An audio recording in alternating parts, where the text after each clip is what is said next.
Very good afternoon. Good afternoon. And myself, Miss Ila, you know, so I have been going through this CBSE online training session from the COE Chennai, Center of Excellence, Chennai, for this very topic. So that's why I found this topic very much relevant and very much helpful for us. The name of this topic is, as you can see, this is teaching and learning process and innovating teaching strategies. So, like teaching and learning process, we all are used to these two activities every day. We are doing the same thing. But why? Again, we have to know about this teaching and learning process. Whenever we start any topic, first the things which comes in our mind, that is why. Why we will learn this. So, like there are a few points about this introductory part, that is teaching and learning are the two fundamental aspects of educational process. Yes, the teaching learning, we all know this is the two fundamental aspects. Now, today's teaching learning process are based on more interactive process. Yes, that is the point that we are learning. We are having this training that today's 21st century demands more about this interactive process rather than the rote method of traditional education, which we used to have in our earlier days and now also somewhere is going on. So in today's session, we are going to learn a few innovative strategies. With that, there was one more thing, that is innovative strategies. So innovative strategies means what? Something new, invention or something creative we will do. So using innovative strategies, we can reach out the minds of the students. Okay. So actually, whatever creative thing is done, it is done with our minds. So it is being said that mind is not a vessel that needs filling. That means what? Mind is not just for filling the facts or the knowledge, the information. Rather, it should be considered as a wood that needs igniting. Means what? That we need to become more creative, more critical analyzer, okay, more logical reasoning should be there, and that is already been told by Plutarch, and that was in AD 46.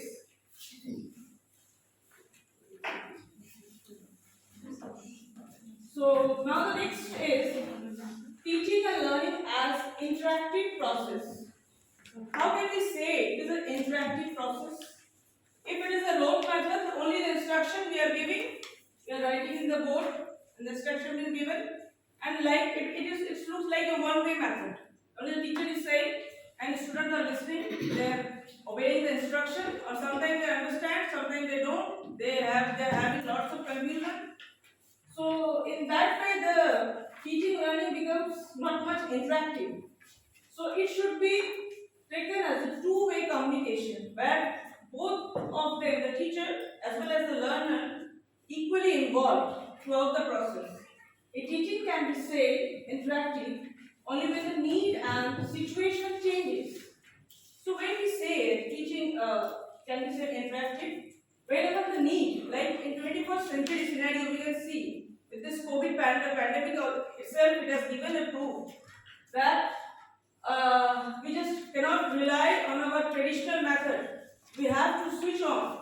We have to move on for some other techniques of teaching learning process, and we are going through that as well. So what happens when a teaching learning process becomes interactive? Then there comes the outcomes becomes more, or then it makes a lot of difference in the outcomes. And interactive teaching learning process helps to convey the exact information. Yes, exact information. Like if I am teaching a particular topic, the students are having lots of questions in their mind. So when it becomes interactive,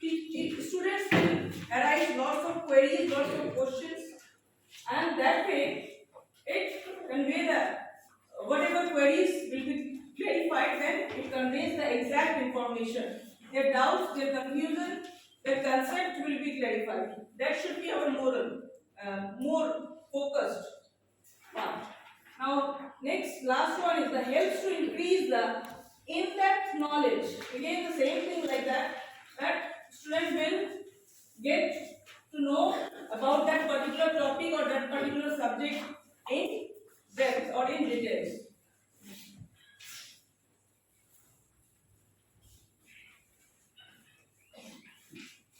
Now, the next part is there a relationship between teaching and learning? Yes, obviously there is a relationship.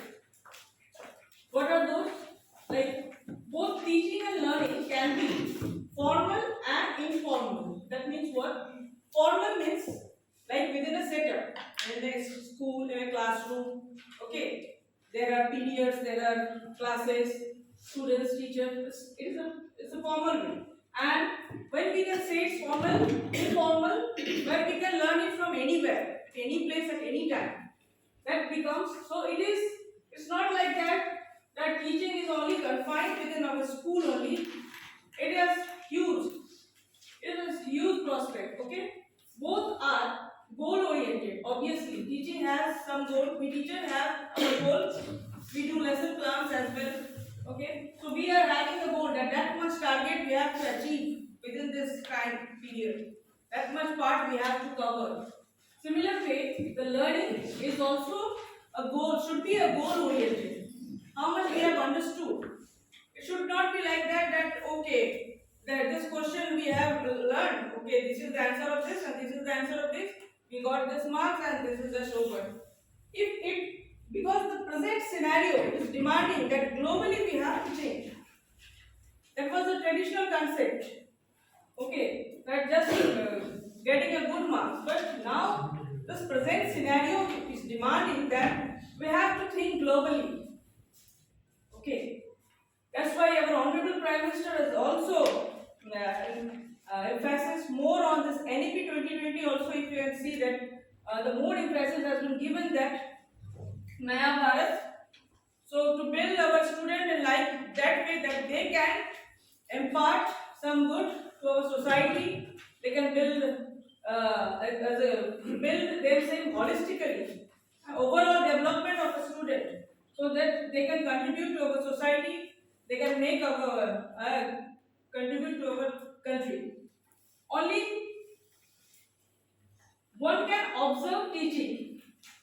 Yes, teaching is like step by step. When we do teaching, we can observe what are the methodologies, what are the strategies the teacher is doing. But when it is learning, because learning is happening in our mind, we cannot observe those.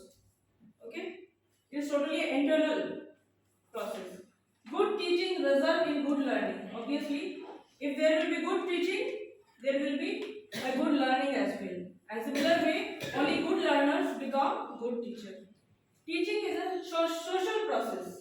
Yes, like here we are socially being connected, whereas learning is an individualized. Yes, all of you are individually learning. Whatever I am saying now, if I take this example, both teaching and learning requires skills, creativity, intelligence, and operate on definite principles. So here is just one picture I've taken that this is showing the traditional way, the teaching learning process, and here you can see the change. This boy is taking this paper, which is aeroplane, showing aeroplane. So actually in experiential learning, the training which I have done through Diksha, though it was not completed, still one module is there, which is pending. So I have through this training I have learned that how this flying aeroplane process can be learned when a group of students are being taught to like fly like this. Okay, then they have been lie down on the ground to make the shape of like the aeroplane. Then they have been said that you draw this using the paper, you draw this premise. This way practically means learning by doing. learning by doing, that is more being emphasized in this teaching and learning process, that innovative teaching strategies, that we need to focus more on learning by doing, or we can say it is an activity based. Now, if there is a comparison between these two methods, so the modern one, it is a technology driven classroom. Yes, most of the time we are being dependent on this technology. Now we are conducting the classes, whether it is in Google Meet or what is in Zoom, or we are using nowadays Teach Me app has come. Means the practice with us. There's some time ago, but we are in practice with that. It's now just now. Even I have not covered it completely. So whatever I have gone through that app, it's very useful. There are lots of facilities. We can separately give the assessment. We can separately give the files for test, and everything is separate tools are being given. So we can use those tools, and it is being is designed very well specifically for the teaching purpose. Now, the traditional method is basically teacher. Teacher is teaching, is giving the lecture, and you all are listening. That was the thing. So, continuous comprehensive evaluation. The what does it mean? In a modern teaching method, teaching learning process, there is a continuous. Whatever I will teach, single subtopic if I am teaching, so there will be evaluation. Whatever they have understood, how much they have understood. That's why in our textbook also we can see. The CBSE also has recommended that there are so many class activities in between. So in this way, there is an evaluation process which goes continuously. It's not like that you complete the whole part, then you will take the assessment. So the evaluation should be continuously, so that the understanding so that the understanding will be moved. Teachers in the mode of knowledge dispenser, only giving out the facts and knowledge. That was the earlier traditional method. Emphasize on understanding of concepts. So the modern teaching method emphasize on understanding of concepts, and the traditional method is like a chalk and talk method. Modern teaching methods based on collaborative learning. Now, collaborative learning means we all are learning as a whole. Okay. And here in this traditional method, there is a lack of collaboration and group learning. So, collaborative learning is not here in this case of traditional method of learning. Fifth point, if we can consider, this is mostly activity based, and here in traditional, the more emphasis is given on examinations and results.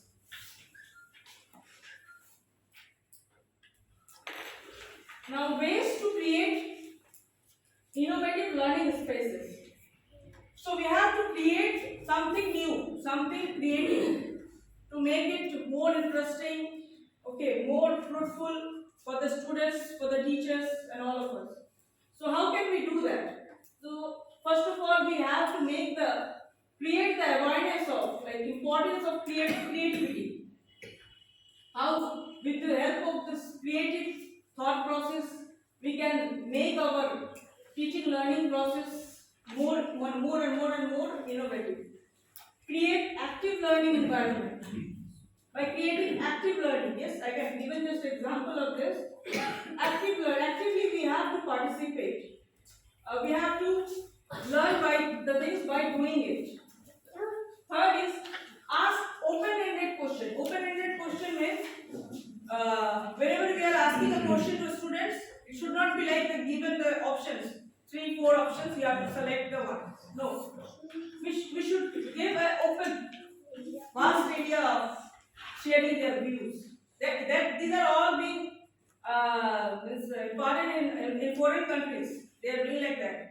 But our Prime Minister has seen something like it lack in our country, so he is also thinking like that. That this all things can be adapted in our country as well. Uses of audio visual ads. So audio visual ads obviously it is very helpful. We are doing that. Uses of classroom technology. Classroom technology like this projector, if I can take example, this can be a way of teaching our students. Nowadays it isn't too much of practice. Stimulate debate and discussion. Means what? The debate and the discussion topic should be, the instruction should be given clearly. What happens if this not be given clearly, then there are lots of students, there are lots of confusions that mean what has sir has said or what ma'am has told, what you are doing. So those confusions can be covered out if you give the clear instruction. Use assessment for motivation. Yes, and this one also motivate the students. When we give the clear instruction that this is like this, you have to do like this. So this helps to motivate the students. And lastly, assessment is very important part. And with the help of assessment, one gets motivated. The learning styles or learning basically being done with this 3A, VAK, so that process I can say. So learning takes place when a learner knows what to learn, and even more important, when a learner knows how to learn. So learning, how does it take? Learning can be done with these three ways. One is visual, one is auditory, and one is kinesthetic. What is this visual? When a learner is more focused to learn or understand a particular topic and through seeing the topic, that way he or she can understand the part very well. Auditory learners, there are different kinds of learners. Some understands the topic through this visual way, some understand the topic through this auditory way, and some through this kinesthetic way, means by touching, through this physical experience. They understand the things, or sometimes it covers our emotional part as well. Now, learning skills, 4 C's in learning skills. It is also being said these are the 21st century's 4 C's in learning of 21st centuries. So what are these? First is critical thinking, second is creativity, third is collaboration, and the fourth is communication. So if I take the first one, critical thinking, means what? It's inside our mind. How logical or listening we can do. That is critical thinking. Creativity means think out of box. The practice of thinking out of box, but new. Collaboration is a practice of doing in a group to achieve a common goal. And communication, it is a practice to convey the information more clearly.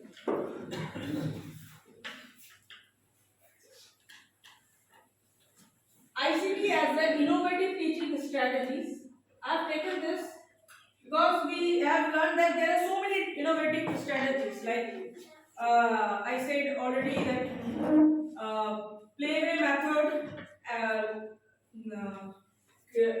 activity-based methods, or creative learning, those are all innovative teaching strategies. Apart from that, if we consider some technical part, this ICT plays a very crucial role. It is there in our B.Ed curriculum as well, that it includes all the devices, tools, hardware, software, content or resources which are used to create data and store it. Like with the help of mobile, where the data is there, we are sending our questionnaire or whatever chapters, exercise, those we are sending to our students. With the help of that device only, we have been able to conduct our classes. So these are in very much practice after this COVID situation arises.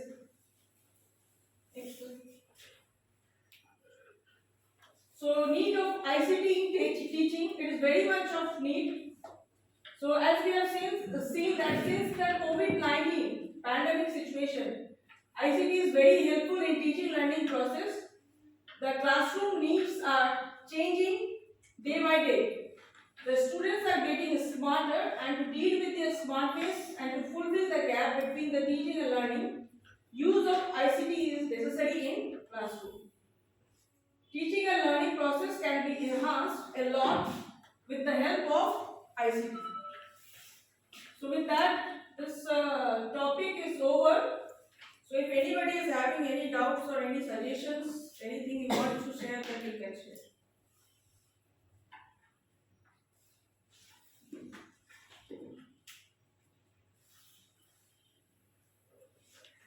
So lastly, I would like to thank the school management, St. Xavier's English Medium School, for providing me the opportunity to share my views on this in-house training session, and I would especially thank Mr. Mithun Chandra Ghosh sir for showing me the strength and helping me for the today's training.